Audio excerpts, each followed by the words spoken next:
Partie 2 de la vidéo, restez bénis et profitez bien, merci. Au fur et à mesure qu'elle reprenait des forces, Imani a remarqué d'autres changements. Sa peau, autrefois pâle et marquée par la maladie, était devenue lisse et éclatante. C'est une femme transformée, à l'intérieur comme à l'extérieur.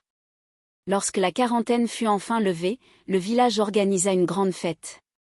Imani, impatiente de révéler son nouveau visage, assiste à l'événement. Les villageois l'ont accueillie avec crainte et admiration, s'émerveillant de sa beauté et de sa grâce. Au milieu de la fête, Imani aperçoit Jingo dans la foule, ses yeux remplis de la même chaleur qu'elle avait appris à aimer. Mais alors qu'il s'approchait d'elle, quelque chose changea en Imani. Elle hésita, se souvenant de son statut royal et de l'attention des nombreux nobles prétendants qui se disputaient sa main. Pouvait-elle vraiment être avec un simple musicien alors qu'elle était maintenant l'incarnation de la perfection ? Tiraillée entre l'amour et l'orgueil, Imani choisit ce dernier. Elle rejette froidement Jingo, lui disant que leur temps ensemble était une erreur, qu'elle méritait quelqu'un de plus haut placé. Le cœur de Jingo se brise, mais il respecte sa décision et la quitte avec un sourire triste. Le festival se poursuivit, mais pour Imani, il était vide de sens. Les compliments et l'admiration qui lui procuraient autrefois de la joie lui semblaient désormais vides. Alors que les semaines se transforment en mois, Imani reçoit d'innombrables demandes en mariage de la part de riches seigneurs et princes, mais aucune ne peut combler le vide laissé par Jingo. L'amour qu'elle avait mis de côté la hantait, lui rappelant constamment ce qu'elle avait perdu. Malgré les prétendants et les cadeaux somptueux, Imani se sentait plus seule que jamais. Les rires et les joies qu'elle partageait autrefois avec Jingo ne semblaient plus qu'un lointain souvenir, remplacés par les flatteries superficielles de ceux qui ne recherchaient que sa beauté.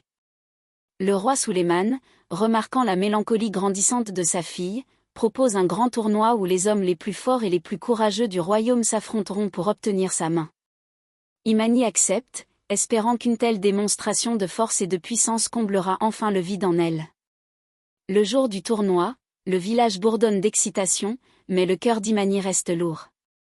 Alors que le premier concurrent entre dans l'arène, un vent étrange souffle sur la foule, apportant avec lui une odeur qui n'est que trop familière. Les villageois commencèrent à chuchoter et à se boucher le nez, comme ils l'avaient fait auparavant. La panique s'empara d'Imani lorsqu'elle réalisa que son souffle était redevenu maudit. Les hommes qui étaient venus se battre pour elle reculèrent, tournant le dos avec dégoût. Dans ce moment d'humiliation, Imani aperçoit Jingo qui se tient au bord de la foule. Ses yeux, toujours remplis de la même gentillesse et de la même compréhension, rencontrèrent les siens. Accablée de regret, Imani se précipite vers lui, des larmes coulant sur son visage.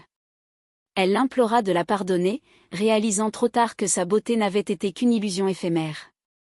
Le cœur lourd, Jingo l'embrasse, mais il sait que leur amour ne sera plus jamais le même. L'histoire d'Imani nous rappelle que le véritable amour voit au-delà de la surface, que l'orgueil et la vanité peuvent nous rendre aveugles à ce qui compte vraiment. En regardant Jingo s'éloigner, Imani s'est juré de ne plus jamais laisser l'orgueil dicter ses choix. Mais le mal était fait, et l'amour qu'elle avait perdu resterait un souvenir amer, une leçon apprise trop tard. Imani, dévastée par la perte de Jingo, chercha des moyens de se racheter. Un jour, elle décida de quitter le palais pour voyager dans les villages environnants, offrant son aide à ceux dans le besoin. Elle espérait qu'en servant les autres, elle pourrait apaiser la douleur qui pesait sur son cœur. Chaque acte de générosité était une tentative de se reconnecter avec la personne qu'elle était autrefois, avant que l'orgueil ne l'aveugle. Au fil de ses voyages, Imani retrouva peu à peu une part de paix intérieure, même si le vide laissé par Jingo persistait. Elle comprit que l'amour véritable n'était pas seulement une question de désir ou de beauté, mais un lien profond et authentique. Bien qu'elle ne puisse jamais revenir en arrière, elle décida de vivre en honorant la mémoire de cet amour perdu, en étant fidèle à elle-même et en évitant les pièges de l'orgueil qui l'avaient autrefois égarée. Restez bénis et à la prochaine. Merci.